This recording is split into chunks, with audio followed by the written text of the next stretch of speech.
ಕೇಂದ್ರ ವಿತ್ತ ಸಚಿವೆ ನಿರ್ಮಲಾ ಸೀತಾರಾಮನ್ ಅವರು ಇವತ್ತು ಸತತ 9ನೇ ವರ್ಷ ಬಜೆಟ್ ಅನ್ನು ಮಂಡಿಸಿ ದಾಖಲೆ ಬರೆದಿದ್ದಾರೆ. ನೇರ ಯಾವುದೇ ಯೋಜನೆಗಳನ್ನು ನೀಡದೇ ಇದ್ರು ಕೆಲ ಮಹತ್ತರ ಹೊಸ ಯೋಜನೆಗಳು ಈ ಬಾರಿಯ ಆಯವ್ಯಯದಲ್ಲಿದೆ. ಆರೋಗ್ಯ ಕ್ಷೇತ್ರದಲ್ಲಿ ಆಧುನಿಕ ಟಚ್ ಅನ್ನು ನೀಡುವುದಕ್ಕೆ ಮುಂದಾಗಿರುವಂತಹ ಕೇಂದ್ರ ಪ್ರವಾಸೋದ್ಯಮಕ್ಕೂ ಒತ್ತು ನೀಡಿದೆ.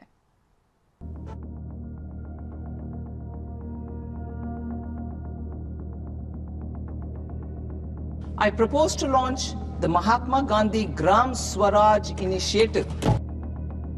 I propose to introduce a dedicated 10,000 crores from MSMEs, India's next phase of growth.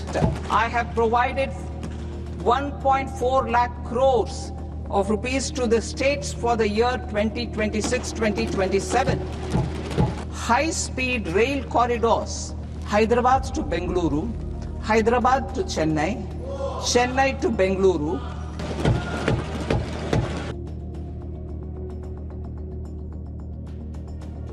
ಬಹುನಿರೀಕ್ಷಿತ ಕೇಂದ್ರ ಬಜೆಟ್ ಮಂಡನೆಯಾಗಿದೆ. ನಿರ್ಮಲಾ ಸೀತಾರಾಮನ್ 9ನೇ ಬಾರಿಗೆ ದಾಖಲೆಯ ಬಜೆಟ್ ಮಂಡಿಸಿದ್ದಾರೆ. 2026-27ರ ಬಜೆಟ್ನಲ್ಲಿ ಪ್ರಮುಖ ಯೋಜನೆಗಳನ್ನ ಘೋಷಿಸಲಾಗಿದೆ. ಯಾವ್ಯಾವ ಹೊಸ ಯೋಜನೆಗಳು, ಬಜೆಟ್ನಲ್ಲಿ ಹೈಲೈಟ್ಸ್ ಏನು ಅನ್ನೋದನ್ನ ಒಂದೊಂದಾಗಿ ತೋರಿಸ್ತೀವಿ ನೋಡಿ.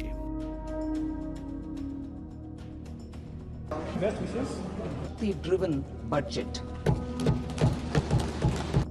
ದೇಶದ ಪ್ರಮುಖ ನಗರಗಳನ್ನ ಜೋಡಿಸಲು 7 ಹೈಸ್ಪೀಡ್ ರೈಲ್ವೆ ಕಾರಿಡಾರ್ ಅನ್ನ ಕೇಂದ್ರ ಸರ್ಕಾರ ಘೋಷಿಸಿದೆ. ಮುಂಬೈ ಟು ಪುಣೆ, ಪುಣೆ ಟು ಹೈದರಾಬಾದ್ ರೈಲು, ಹೈದರಾಬಾದ್ ಟು ಬೆಂಗಳೂರು, ಹೈದರಾಬಾದ್ ಟು ಚೆನ್ನೈ ರೈಲು, Chennai to Bengaluru, Delhi to Varanasi, Varanasi to Siliguri high speed railway corridor ಘೋಷಿಸಲಾಗಿದೆ.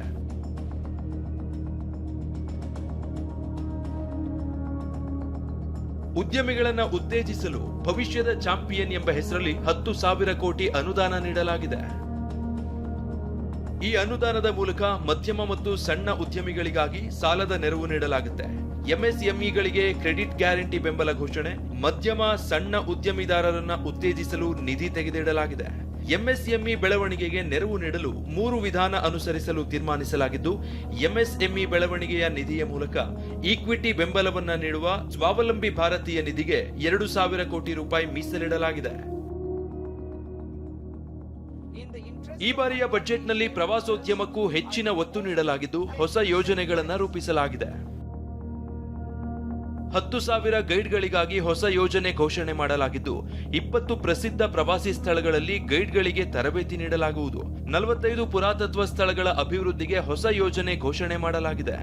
ಧೋಲಾವೀರ, ರಾಖಿಗಡಿ, ಸಾರಾನಾಥ, ಹಸ್ತಿನಾಪುರ ಉತ್ಖನನವಾದ ಸ್ಥಳಗಳ ಅಭಿವೃದ್ಧಿಗೆ ಹೊಸ ಯೋಜನೆ ಘೋಷಿಸಲಾಗಿದೆ. ಆರೋಗ್ಯ ಕ್ಷೇತ್ರವನ್ನ ಗಮನದಲ್ಲಿರಿಸಿಕೊಂಡು ಕೆಲ ಹೊಸ ಯೋಜನೆಗಳನ್ನ ರೂಪಿಸಲಾಗಿದೆ. ಆಧುನಿಕ ಟಚ್ ನೀಡಲು ಮುಂದಾಗಿರೋ ನಿರ್ಮಲಾ ಸೀತಾರಾಮನ್ ಬಯೋಫಾರ್ಮಾ ಯೋಜನೆ ಘೋಷಿಸಿದ್ದಾರೆ. ಆರೋಗ್ಯ ಕ್ಷೇತ್ರದಲ್ಲಿ ತಂತ್ರಜ್ಞಾನ ಅಳವಡಿಕೆಗೆ ಬಯೋಫಾರ್ಮಾ ಯೋಜನೆ ಘೋಷಿಸಲಾಗಿದೆ. ಇದರಿಂದ ಭಾರತದ ಡಿಜಿಟಲ್ ಪರಿಸರ ವ್ಯವಸ್ಥೆ ಬಲಪಡಿಸಲು ಬಯೋಫಾರ್ಮಾ ಸಹಾಯವಾಗಲಿದೆ. ಇನ್ನು ವಿಕಲಚೇತನರಿಗೆ ದಿವ್ಯಾಂಗ ಸಹಾರಾ ಯೋಜನೆ ಘೋಷಣೆ ಮಾಡಲಾಗಿದೆ. ದೇಶದಲ್ಲಿ 3 ಹೊಸ ಏಮ್ಸ್, 3 ಆಯುರ್ವೇದ ಸಂಸ್ಥೆಗಳ ನಿರ್ಮಾಣ ಘೋಷಣೆ ಮಾಡಲಾಗಿದೆ. ಕೇಂದ್ರ ಹಣಕಾಸು ಸಚಿವೆ ನಿರ್ಮಲಾ ಸೀತಾರಾಮನ್ ಅವರು ಸೆಮಿಕಂಡಕ್ಟರ್ಗಳ ಬಗ್ಗೆ ಮಹತ್ವದ ಘೋಷಣೆ ಮಾಡಿದ್ದಾರೆ. ಭೂಮಿಯ ಅಪರೂಪದ ಖನಿಜಗಳು ಸೇರಿದಂತೆ ಸೆಮಿಕಂಡಕ್ಟರ್ಗಳಿಗೆ ದೊಡ್ಡ ಘೋಷಣೆ ಮಾಡಲಾಗಿದೆ. ಈ ವಲಯವನ್ನ ಉತ್ತೇಜಿಸಲು ದೊಡ್ಡ ಬೂಸ್ಟರ್ ಡೋಸ್ ಅನ್ನ ಬಜೆಟ್ನಲ್ಲಿ ನೀಡಲಾಗಿದೆ. ಸೆಮಿಕಂಡಕ್ಟರ್ ಮಿಷನ್ಗೆ 40,000 ಕೋಟಿ ಫಂಡ್ ನೀಡಲಾಗಿದೆ. ಅಪರೂಪದ ಭೂಮಿಯ ವಸ್ತುಗಳಿಗಾಗಿ ಒಡಿಶಾ, ತಮಿಳುನಾಡು, ಆಂಧ್ರಪ್ರದೇಶದಲ್ಲಿ ವಿಶೇಷ ಯೋಜನೆಗಳನ್ನ ಪ್ರಾರಂಭಿಸಲಾಗುತ್ತೆ. ಈ ಸ್ಥಳಗಳಲ್ಲಿ ಅಪರೂಪದ ಅಂಶಗಳಿಗಾಗಿ ವಿಶೇಷ ಖನಿಜ ಪಾರ್ಕ್ ರಚಿಸಲಾಗುತ್ತೆ.